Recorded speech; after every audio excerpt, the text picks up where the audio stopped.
안녕하세요. 신한투자증권 생활용품 그리고 섬유 의복 섹터를 담당하고 있는 박현진, 주지은입니다. 네, 최근에 저희 아파트 엘리베이터에 보면 분리수거 잘하는 방법에 대해서 매번 올라와 있고, 또 각종 캠페인이나 유통가에 가보면 친환경 용기로 만들어진 생활용품 혹은 의류, 친환경 소재로 만들어진 옷이 굉장히 많이 보이는 것 같습니다. 그렇지 않나요? 네, ESG에 대한 사회 관심도 늘지만 기후변화와 팬데믹을 경험하면서 유독 더 친환경 트렌드가 강화되는 분위기에 있습니다. 그 점에 대해 기업들이 어떻게 대응하고 있는지 알아본다면 투자에 대한 중장기 인사이트를 얻을 수 있지 않을까 합니다. 콕콕 집어주시면 어떨까요? 네, 우선 친환경 트렌드와 관련한 법규가 좀 촘촘해지는 부분에 대해서 주목해 보시면 좀 좋을 것 같습니다. 일단 정부에서는 친환경 소비의 실천 세부 전략에 대해서 강화하는 추세라고 좀 보실 수가 있을 것 같아요. 일단 2006년을 시작으로 해서 제도 기반을 마련하는 단계에 언급되는 어떤 전략들이 굉장히 좀 수립되어져 오는 추세가 있었고, 최근에는 이 제도를 활성화하는 단계에 있다라고 보여집니다. 실제로 친환경 소비를 생활화함으로 인해서 녹색 사회로의 전환을 촉진하는 방법에 대해서 실제로 구체적인 방안들이 들어가 있는 어떤 시기가 최근 4차에 발표한 중장기 녹색 구매 기본 계획이라고 좀 볼 수가 있는데요. 4차 녹색 구매 기본 계획의 전략 방향을 조금 더 자세히 살펴보면은 녹색 소비의 인프라를 강화하고 또 수요자 중심의 녹색 제품을 확대하고, 또한 친환경 착한 소비를 생활화하는 여러 가지 캠페인으로 소비자들을 자극하고, 마지막으로 녹색 신시장에 진출한다라는 구체적인 계획들이 좀 담겨져 있습니다.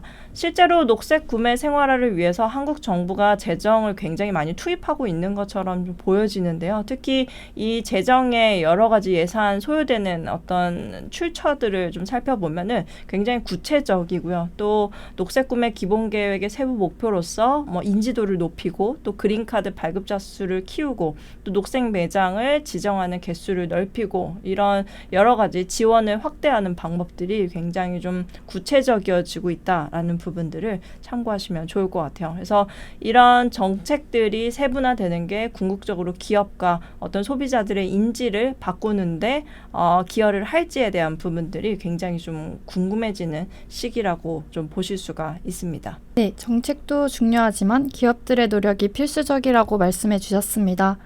플라스틱 사용량이 굉장히 많은 것 같은데요.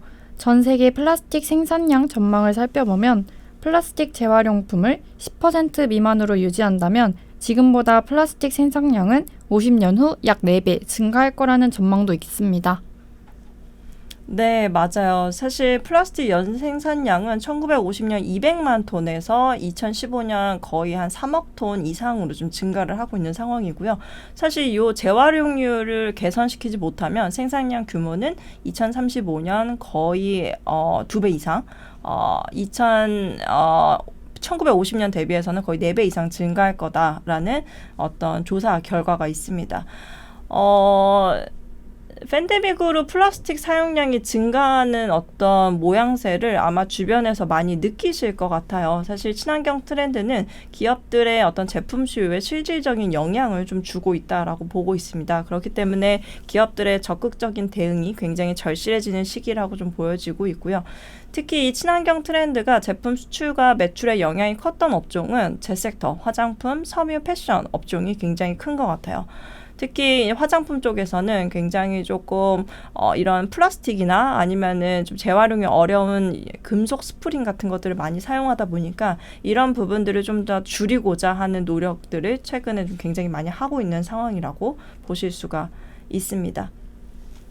탈플라스틱의 핵심 과제는 기존 플라스틱의 선형 경제에서 제품 설계와 생산에 중점을 둔 순환 경제로의 전환이라고 보실 수가 있을 것 같아요. 과거에는 수취해서 제조하고 폐기하는 단계, 약간의 어떻게 보면은 일방향적인 어떤 체계를 갖추고 있었다라고 하면, 이제는 재활용을 통해서 플라스틱을 다시 쓰고 혹은 조금 더 재활용이 용이한 제품들로 조금 더 개발의 여지를 넓히고, 이런 추세로 가고 있다라고 보시면 됩니다. 사실 궁극적으로 어떻게 보면은 계속 돌고 도는 순환 경제를 달성하는 게 가장 최종적인 목표라고 보실 수가 있겠고요. 사실 글로벌리 모든 되게 많은 국가들이 친환경 소비 행태를 위한 여러 가지 글로벌 합의를 하고 있는 상황입니다. 전 세계적으로 규정과 지침 그리고 구속력 있는 결정으로 플라스틱 폐기물 감축을 위한 능동적인 대책을 마련하는 트렌드에 있다라고 보시면 좋을 것 같아요. 특히 EU에서는 2021년 1월 1일부로 재활용이 불가능한 포장재 플라스틱에 대해서 세금을 매깁니다. 킬로그램당 0.8유로의 세금을 플라스틱세를 좀 부과하는 방안들을 시행 중이고요. 이 밖에도 뭐 독일이나 영국, 캐나다, 중국에서 뭐 비닐봉지를 좀 사용을 금지한다든지, 사실 이거는 한국에서도 마찬가지죠.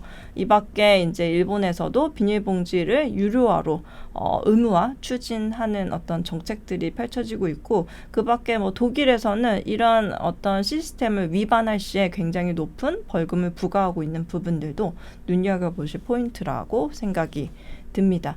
그러면 플라스틱을 감축하는 방법에 있어서는 뭐 여러 가지가 있겠지만은 이제 과학적으로 최근에 이제 바이오매스 플라스틱을 개발하는 어떤 추세가 조금 엿보이는데요. 이 바이오 플라스틱이라고 하면 이제 미생물에 의해서 분해가 좀 빠르게 진행되도록 만든 특수한 플라스틱, 생분해 플라스틱이라고 하는데, 이런 생분해 플라스틱의 어떤 개발 레벨을 높여나가는 추세에 있기도 하고, 그 밖에 화석 연료가 아닌 식물을 연료로 만든 플라스틱이라고 해서 바이오매스 플라스틱을 실용화하려고 하는 어떤 노력들을 하고 있다라고 보실 수가 있습니다. 그 밖에 플라스틱을 재활용하는 방법에 있어서도 기계적인 재활용 그리고 화학적인 재활용이 있는데요. 기계적인 재활용과 화학적인 재활용의 차이는 사실 좀 커요. 기계적인 재활용은 우리가 흔히 아는 다시 수거를 해서 세척을 하고 다시 사용하는 어떤 방법이라고 하면, 화학적인 재활용은 다시 회수를 해서 재생산하는 방법으로 새로운 플라스틱, 어떻게 보면은 기존의 플라스틱에 버금가는 어떤 형태로 다시 구현을 해서 사용하는 방법이라고 보실 수가 있습니다. 그래서 기계적인 재활용과 화학적인 재활용에 있어서 지금 아직까지는 기계적인 재활용에 머물러 있긴 하지만, 향후에 5년, 길면 10년 안에 화학적인 재활용이 굉장히 조금 실용화될 수 있는, 대중화될 수 있는 어떤 기술 발전 단계에 있다라는 점을 참고해 봐 주시면 좋을 것 같아요. 소비의 인지가 변화하는 부분들도 긍정적입니다. 사실 이제 저를 포함하여 최근에 이제 백화점이나 유통가에 가보면 뭐 아디다스나 나이키를 포함하여 대다수의 소비재 회사들이 이제 친환경적인 어떤 소재를 사용했다라고 일컬어지는 제품들을 굉장히 많이 선보이고 있어요. 특히 친환경 대응을 위해서 노력하고 있는 분야가 아무래도 이제 소재를 개선시키는 부분들도 중요하지만, 가장 빠르게 어쨌든 실천할 수 있는 쪽이 포장재라고 좀 보여지는데, 최근에 포장재를 굉장히 친환경적으로 좀 바꾼 업체들이 굉장히 많아졌죠. 특히 제가 커버리지 하고 있는 기업들 가운데 신세계 인터내셔널이라고 해서 의류와 이제 수입 물품을 굉장히 크게 커버리지 하고 있는 기업들 같은 경우에도 모든 어떤 박스 테이프까지도 종이화해서 모든 재활용 포장재를 오로지 재활용할 수 있게끔 만드는 어떤 단계에 이르고 있다라고 보실 수가 있습니다.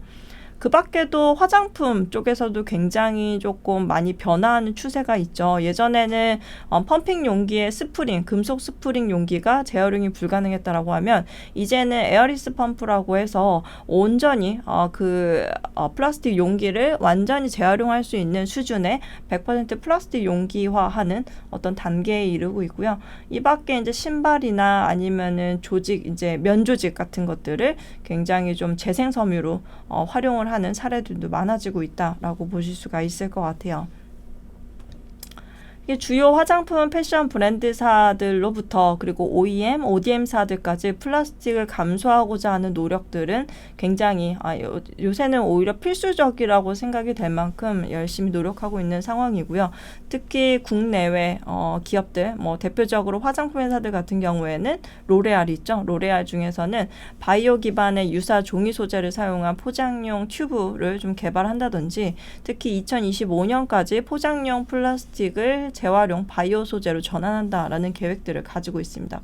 또한 아모레퍼시픽이나 LG생활건강처럼 국내 기업들 중에서도 이런 포장재 재활용성을 높이고자 하는 노력들을 하고 있고, 그 밖에 이제 그린 소비를 촉진할 수 있는 그런 캠페인들이나 아니면은 매장 내 여러 가지 그린 매장들을 운영하는 어떤 비중들을 높이고 있는 노력들을 하고 있다라고 보실 수가 있을 것 같아요. 글로벌리 아리100이라는 단어를 안 들어보신 분들은 아마도 이제는 없을 거라고 생각이 듭니다. 이제 한국에서도 아모레퍼시픽을 포함하여 SK그룹 등등 해서 아리100에 참여하는 추세가 굉장히 짙어지고 있고요. 글로벌 기업들이 공급망 내 협력사들에게 재생에너지를 사용을 요구하는 추세가 굉장히 도드라지고 있다라고 보고 있습니다. 그래서 이제는 더 이상 이제는 충분한 조건보다는 굉장히 필수적으로 가져갈 수밖에 없는 여러 가지 요건들이라고 생각이 듭니다. 네, 오늘 친환경 소비 정책부터 기업들의 움직임, 소비자들의 인지 수준까지 고르게 짚어주셨습니다. 생각보다 굉장히 빠르게 변화하고 있는 것 같습니다. 사실 이해가 높아진 만큼 행동을 하는 게 제일 중요하겠죠. 이제 기업들의 ESG 노력의 일환으로 당장의 매출과 이익에 기여를 하기는 조금 어려울 수도 있습니다. 사실 바이오 플라스틱이나 여러 가지 재활용이 가능한 플라스틱의 개발 단계는 굉장히 빠르게 진행이 되고 있지만 아직은 단가가 굉장히 비싸서 채용을 못하는 사례들도 굉장히 많고요.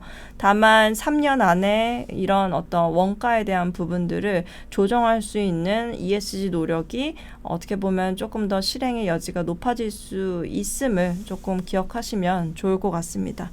더 자세한 내용은 신한투자증권 홈페이지에서도 ESG 월보를 통해서 참고해 보아 주실 수 있으실 것 같고요. 다음에 또 좋은 내용으로 찾아뵙도록 하겠습니다.